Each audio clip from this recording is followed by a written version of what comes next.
ఈరోజు శ్రీకాకుళం జిల్లాకు సంబంధించి జెడ్పీటీసీలను, ఎంపీపీలను, మున్సిపల్ చైర్పర్సన్లను అందరినీ కూడా ఇక్కడికి ఆహ్వానించడానికి, మీతో కాస్త టైం గడపడానికి ప్రధానమైన కారణం ఏమిటి అనేది కొద్ది గొప్ప మీ అందరికీ కూడా అవగాహన ఉంటుంది అనుకుంటా. ఈ ప్రభుత్వం వచ్చి ఇప్పటికి దాదాపుగా 6 నెలలు అయిపోయింది. మామూలుగా పాలన చేస్తే ప్రజల్లో వ్యతిరేకత కొద్దో గొప్ప ఈ మేరకు ఉంటుందా? కానీ ఫస్ట్ టైం ఇలాంటి ప్రభుత్వం చూస్తూ ఉన్నాం. 6 నెలలు గడవకముందే ప్రభుత్వంలో మీద వ్యతిరేకత ఈ స్థాయి నుంచి ఇక్కడ కనిపిస్తూ ఉంది. ఈ రోజుకి కూడా మన జెడ్పీటీసీలు కానీ, మన ఎంపీటీసీలు కానీ, మన సర్పంచులు కానీ, ఎవరైనా కూడా ఏ గ్రామంలో అయినా కూడా, ఏ ఇంటికైనా కూడా గర్వంగా తలెత్తుకొని పోగలుగుతాం. కారణం ఏమిటి అనంటే, ఎన్నికలప్పుడు మా పార్టీ ఇవన్నీ చెప్పింది, తూచా తప్పకుండా ప్రతి ఇది కూడా చేసి చూపించిన ప్రభుత్వం మాది అని చెప్పి సగర్వంగా తలెత్తుకొని చెప్పుకునే పరిస్థితి ఏ ప్రభుత్వానికైనా ఉంది అని అంటే అది ఒక వైఎస్ఆర్సీపీ ప్రభుత్వమే అని చెప్పి కూడా గర్వంగా చెప్పగలుగుతాం. నిజంగా దాని క్యాంపెయిన్ మనం ఎంత తీవ్రమైన క్యాంపెయిన్ జరిగింది అన్నది ఒకసారి గమనించినట్లయితే, ఏ ఇంటికి ఎవరు పోయినా కూడా తెలుగుదేశం వాళ్ళు, తెలుగుదేశం ఎమ్మెల్యే నుంచి, తెలుగుదేశం కుటుంబ సభ్యుల నుంచి, తెలుగుదేశం పార్టీ కార్యకర్తల దగ్గర నుంచి ఎవరు పోయినా కూడా ప్రతి ఇంటికి వాళ్ళు చెప్పిన మాట, ఇంట్లో ఎవరు కనపడినా కూడా, చిన్నపిల్లలు కనపడితే స్టార్ట్, నీకు 15,000, నీకు 15,000, నీకు 15,000, సంతోషమా? అంతకన్నా కొద్దాం, అంతకన్నా కొంచెం పెద్దోళ్ళు, తల్లులు కనిపిస్తే చాలు, అమ్మలు కనిపిస్తే చాలు, నీకు 18,000, నీకు 18,000, నీకు 18,000, సంతోషమా?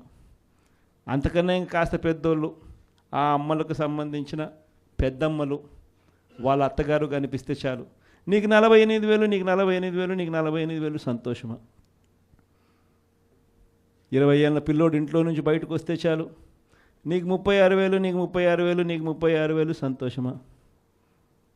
ఇంట్లో నుంచి రైతు కండువా వేసుకొని బయటకు వస్తే చాలు, నీకు 20,000, నీకు 20,000, నీకు 20,000, సంతోషమా అనే మాటలు ఈ రోజుకి కూడా నా దగ్గరికి మన ఎమ్మెల్యేలు కూడా నా దగ్గరికి వచ్చి చెప్పారు. చాలామంది కూడా చెప్పినారు, అన్న ఈ రకంగా చెప్తా ఉన్నారన్న, మనమేమో కుటుంబం మొత్తానికి సహాయం మనం చేస్తూ ఉంటే వీళ్ళు ఇంట్లో ఉన్న ప్రతి ఒక్కరికి కూడా మేము చేస్తాము అని చెప్పి చెప్పడం మొదలు పెడతా ఉన్నారు.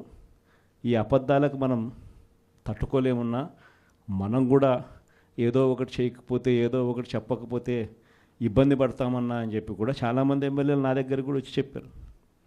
కానీ చెప్పినప్పటికి కూడా నేను చేయలేకపోయా. ఎందుకు చేయలేకపోయినాను అంటే, ఈ రోజుకి కూడా అంటారు చాలామంది ఎమ్మెల్యేలు నా దగ్గరికి వచ్చినప్పుడు కూడా, అన్న నీతో ఒక సమస్య ఉందన్న అంటారు. ఏం నా సమస్య అని చెప్పి నేను అడిగితే, అన్న నీతో ప్రాబ్లం, నీలో అతి మంచితనము, అతి నిజాయితీతనం, ఈ రెండు నీతో ఉన్న సమస్యలు అన్నా అని చెప్పి కూడా అంటారు. వాస్తవమే, అతి నిజాయితీతనము, అతి మంచితనము, ఈ రెండు బహుశా నాకున్న ప్రాబ్లమ్సే కావచ్చేమో. కానీ మళ్ళీ రేపొద్దున మనం అధికారంలోకి వచ్చేసరికి మాత్రం మళ్ళీ అవే కారణాల వల్లే మళ్ళీ మనం రేపొద్దున అధికారంలోకి వస్తామన్న మాట కూడా అంతే వాస్తవం.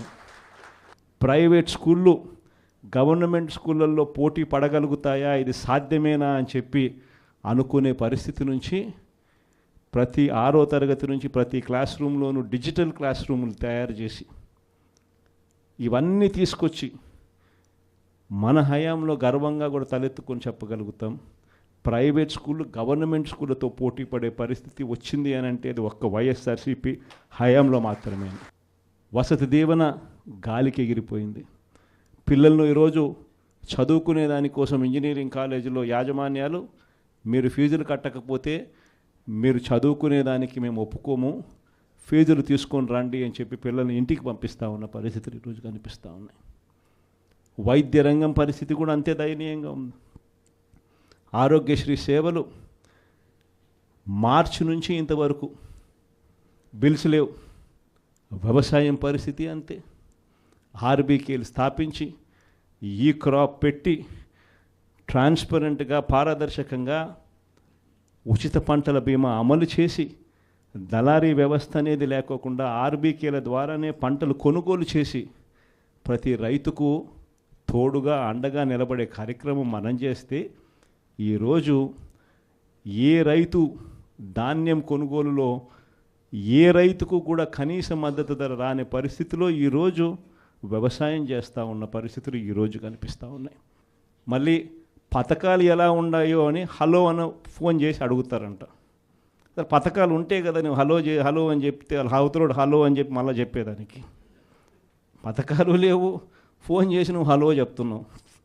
అది పరిస్థితి. ఇంత దారుణమైన పరిస్థితుల్లో ఒకవైపున ఉంటే మరోవైపున చూస్తే విచ్చలవిడిగా కరప్షన్. ఇసుక రేట్లు మనకన్నా తక్కువ రేట్లకు ఇస్తామన్నారు. ఈరోజు చూస్తే కనీసం ఆ రోజు రాష్ట్ర ప్రభుత్వానికి కనీసం ఖజానాకు డబ్బులు వచ్చేటివి. ఈరోజు రాష్ట్ర ప్రభుత్వానికి రూపాయి కూడా డబ్బు ఆదాయం రాకపోగా ఇసుక రేట్లు చూస్తే డబల్. ఈరోజు మద్యం పరిస్థితి చూస్తే గవర్నమెంట్ నడిపే మద్యం షాపులు పూర్తిగా రద్దు. ప్రతి గ్రామంలోనూ వేలం వేసి బెల్ట్ షాపులు 2 లక్షలు 3 లక్షలు అని చెప్పి వేలం వేసి మరీ బెల్ట్ షాపులు నడుపుతూ ఉన్నారు. 6 నెలలు అయిపోయింది. ఇక మనం కూడా ప్రజల తరపున నిలబడాల్సిన సమయం వచ్చింది అని చెప్పి గట్టిగా కూడా మళ్ళీ చెయ్యి కలిపి పనిచేయాలి అని చెప్పి చెప్పడానికి మళ్ళీ మిమ్మల్ని అందరినీ కూడా ఇక్కడికి రమ్మని చెప్పడం జరిగింది. నా ప్రోగ్రాం సంక్రాంతి తర్వాత నా ప్రోగ్రాములు కూడా జిల్లాల్లో స్టార్ట్ అవుతాయి.